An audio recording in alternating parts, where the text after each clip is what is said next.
ভাইয়া, সুমির বাবা সুমির বিয়ে ঠিক করতে যাচ্ছে, তুমি তাড়াতাড়ি যাও ওদের বাড়ি। না, আমি বিশ্বাস করি না, এ হতেই পারে না।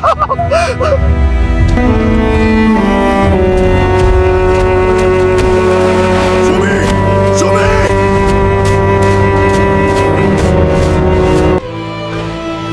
চাচা, আমি আপনার মেয়েকে ভালোবাসি, আপনি সুমির অন্যখানে বিয়ে দিতে পারেন না। আমার মেয়ের জন্য চাকরিজীবী জামাই লাগবে। তুই তো একজন কৃষক, যদি চাকরি করতে পারিস তাহলে আমার মেয়েকে বিয়ে করবি।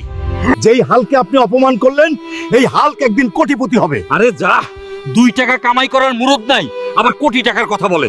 আপনাকে আমি দেখিয়ে দেব যদি বেঁচে থাকি চাচা।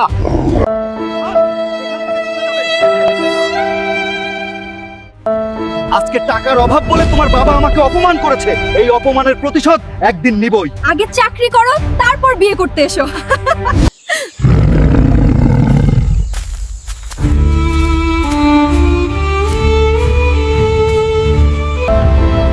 বাবা, আমাদের পরিবারের অভাব অনটন আর সহ্য হচ্ছে না। আমি আজকে শহরে যাচ্ছি চাকরি করার উদ্দেশ্যে। হাল্ক, আমরা তো বুড়ো বুড়ি হয়ে গেছি, কাজ করতে আর পারি না আগের মতো। তুই কিছু একটা কর, ব্যবস্থা কর। হাল্ক, তুই অনেক সহজ সরল ছেলে, শহরে গেলে ভালোভাবে চলাফেরা করিস, সাবধানে থাকিস। তুমি কোনো চিন্তা করো না মা, আমি তাহলে যাচ্ছি।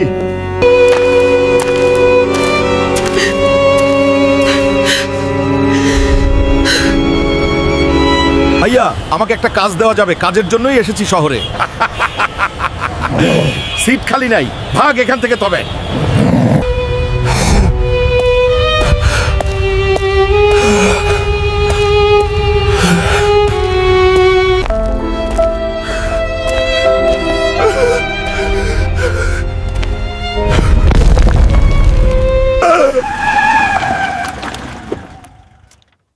কি ব্যাপার? ম্যাডাম, আমি শহরে গার্মেন্টসে চাকরি করতে এসেছি, কিন্তু কেউ কাজে নিচ্ছে না। আমার বাবার 2টা নিজস্ব গার্মেন্টস কোম্পানি আছে, চলো আমার সাথে। আচ্ছা, তোমার নাম কি? আমার নাম হাল্ক ম্যাডাম। আপনি অনেক ভালো মনের মানুষ। যদি কিছু মনে না করো, আমি তোমাকে একটা কথা জিজ্ঞেস করব। ম্যাডাম, নো প্রবলেম, সমস্যা নেই, আপনি বলে ফেলুন। বলতে আবার পারমিশন লাগে নাকি? না থাক, অন্যদিন বলবো।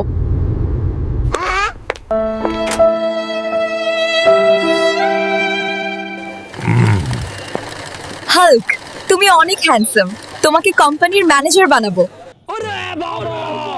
সাথী, এটা কে? বাবা, ছেলেটা অনেক ভদ্র, আমাদের কোম্পানির ম্যানেজার বানাবো তাকে। তুমি চাইলে আমি না বলতে পারি না।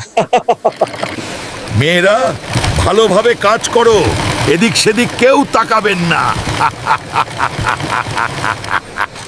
মুন্না ভাই, চায়নার 500 কোটি টাকার অর্ডারটা কনফার্ম করে নাও। আমি এখন কোম্পানিতে আছি, অনেক ব্যস্ত আছি, ফোন রাখো এখন। আচ্ছা হাল্ক, আমি তোমাকে একটা কথা বলতে চেয়েছিলাম। কথাটা হচ্ছে, তোমাকে আমার পছন্দ, আমি তোমাকে বিয়ে করব। বলেন কি? এ তো খুব খুশির খবর, আমি রাজি।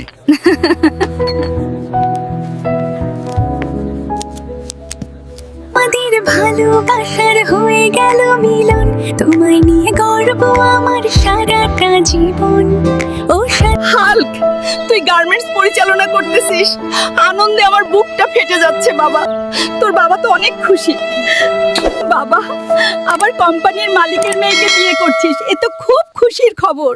ওগো শুনছো, আমাদের ছেলে হাল্ক কোম্পানির মালিকের মেয়েকে বিয়ে করছে, অনেক টাকার মালিক হয়েছে, কোটিপতি হয়ে গেছে আমাদের ছেলে।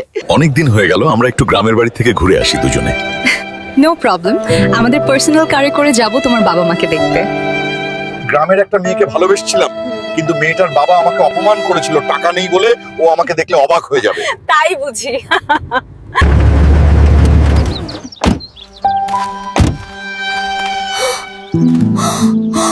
ও দেখে, হাল্ক, তোমার এত পরিবর্তন কিভাবে হলো? টাকা নেই বলে তোর বাবা মা আমাকে অপমান করেছিল, আজকে দেখিয়ে দিলাম। দেখো, হাল্ক এসেছে, ও এখন অনেক টাকার মালিক। হাল্ক, আমার মেয়েকে তোমার সাথে বিয়ে দিতে চাই। আমার মেয়ে তোমার সাথে থাকলে তোমাদের অনেক সুখী ফ্যামিলি হবে। বাহ বাহ, সুন্দর নাটক। আমি অলরেডি বিয়ে করে ফেলেছি। আসলে শূন্য পকেটে সমাজের বাস্তবতা বোঝা যায়। তোমরা হচ্ছেন অর্থলোভী। অভাব যখন দরজায় এসে দাঁড়ায়, ভালোবাসা তখন জানালা দিয়ে পালায়, আসলে শূন্য পকেটে পুরো পৃথিবীর চেনা যায়।